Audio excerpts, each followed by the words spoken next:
because that means you're evil. And that's the bottom line for that. But no further ado. Let me dissect this, because a lie that's unchallenged will become the truth. So here we go. Let me play this clown ass nigga real quick that I showed love to and tried to help grow his platform. So I was listening to 050 China speaking on Gwiz Moolah channel, and he gave up the whole play. He gave up the whole play. He told the platform, matter of fact, I'll let him tell you. I don't want to put words in people's mouth. I come with receipts. But notice my numbers are trickling down when I come to y'all with the facts. Pay attention to this particular dirty sector. If it's not dirty and I'm cleaning it up, every time I clean up this dirty sector and I'm doing my due diligence and I'm cleaning up, I'm mopping the floors, I'm polishing the furniture, I'm spraying down this and I'm doing that, and I'm doing my research to clean up. Shut up. Let me check your numbers. Let's check his numbers real quick. I've never, ever seen him do good numbers on YouTube. So let's check his numbers right now while we live. Here we go. Let's click on this icon where his page is at, videos.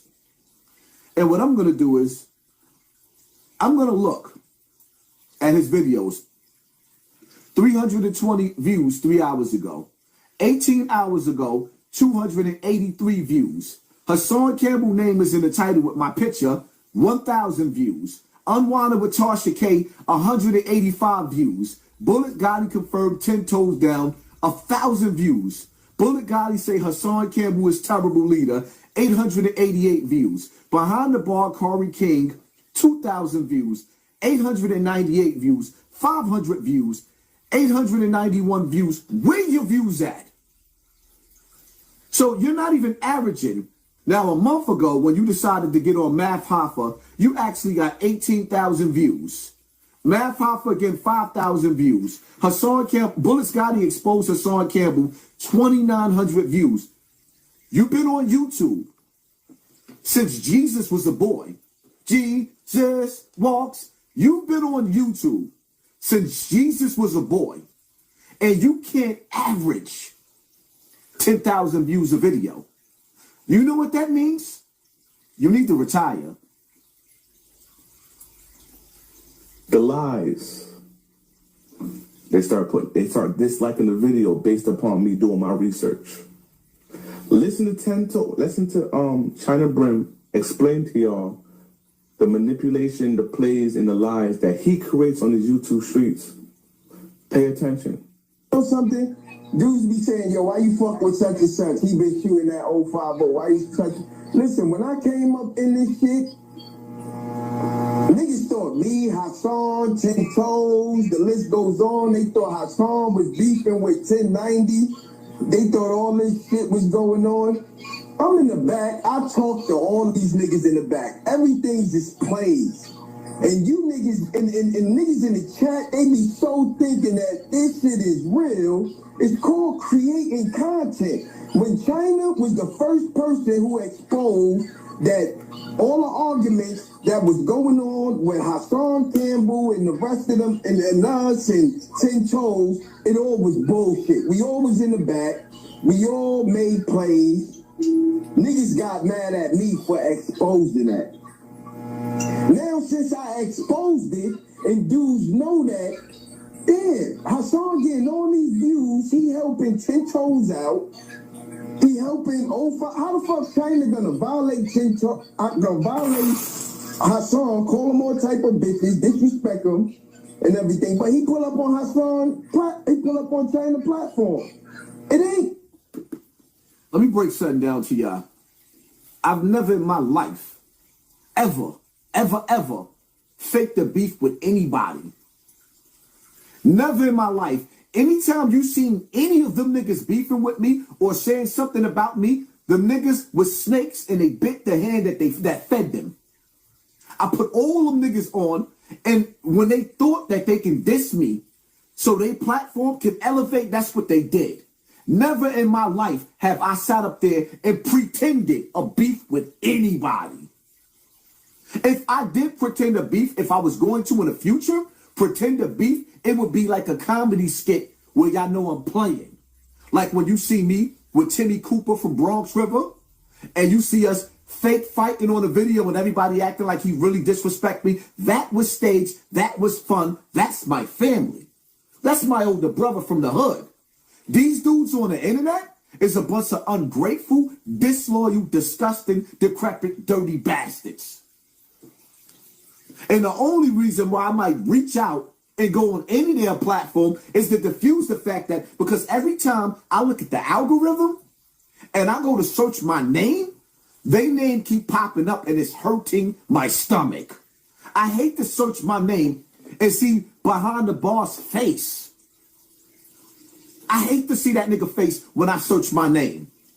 Especially, let's keep it funky. Any of you dudes that's from the streets, that grew up in the Bronx, grew up in Bronx River, Webster, Brownsville, East New York, in front of those tenement buildings, you know when you look at behind the bar, just looking at him, we wouldn't even let him stand outside on the stoop with us. So it irritates my soul when I see a dude like him and I help him and show him love, and then he's the dude that backstabbed you. The softest nigga on the internet. That irritates me. But back to this lies. Let me let the rest of this play so we can get back to our message, our topic. It's common sense. Matter of fact, I don't even have to tell y'all. Now the thing is, when you in this and you making money on that 21st, and then you do want to see, some niggas don't care about a check. I'm not gonna sit on YouTube and pop shit for hours without a check. That's just me. I'm gonna make it worthwhile, and I'm gonna work for viewers and whatever that comes with it. But my thing is that... Now, with that being said, right? Give me respect where respect is due. I took China Brim, a dude that came home from jail, that didn't know what he was gonna do with his life. And I gave him an audience, starting with my audience, so he could put food on the table for his family. I took a dude like Harlem Legend that was going to college, got out of college, from what I understand. Didn't know what direction his life was going into. They're doing what I'm doing because of me. Their first episode was giving Hassan Campbell his flowers. Then me bringing these dudes back and forth on my platform, showing love. Not trying to go back and forth and beef with these niggas, but helping niggas eat. Don't never get up here behind the bar and try to change. Because I feel personally like some of these platforms that's on the internet is digital COINTELPRO. They work for the CIA, they work for the FBI, they keep nonsense going. They keep nonsense going. Behind the bar, you don't even have your own identity, my nigga. Who are you? Where is your content at? The only thing you doing is instigating beef between some dudes that's actually real street dudes. You instigate. And in the streets and in the real world, you couldn't stand next to dudes. When them bullets start barking, you can't handle that. So why would you even play? Because it's the internet. And nobody has access to you like that. That's why.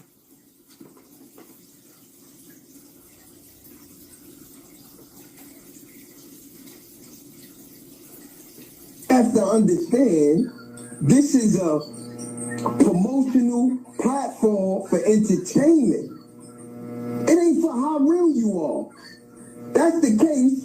Pull your gun out while you on live and start shooting at your motherfucking camera. So you can see how real you are. Talk is cheap, motherfucker. Wow.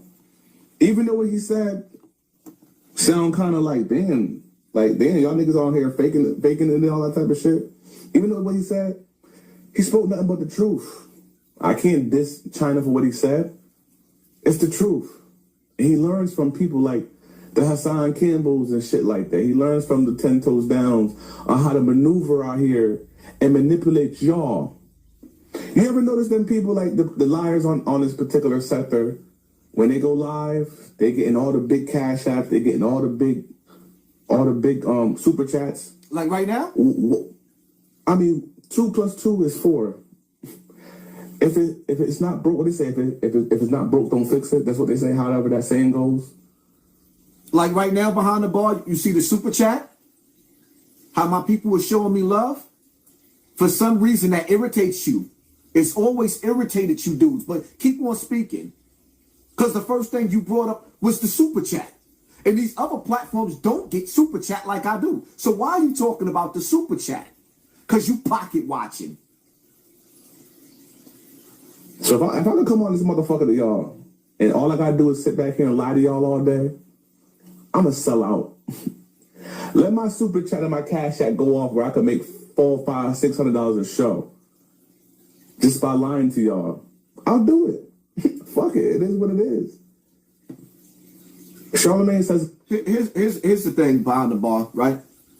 I'm giving you all the exposure for the last time. I'm never giving you no more exposure again. I'm actually helping you. And you filler right now. You're actually filler. So I can get on to my real topics of what I really want to talk about. You're a filling, right? So now, with that being said behind the bar,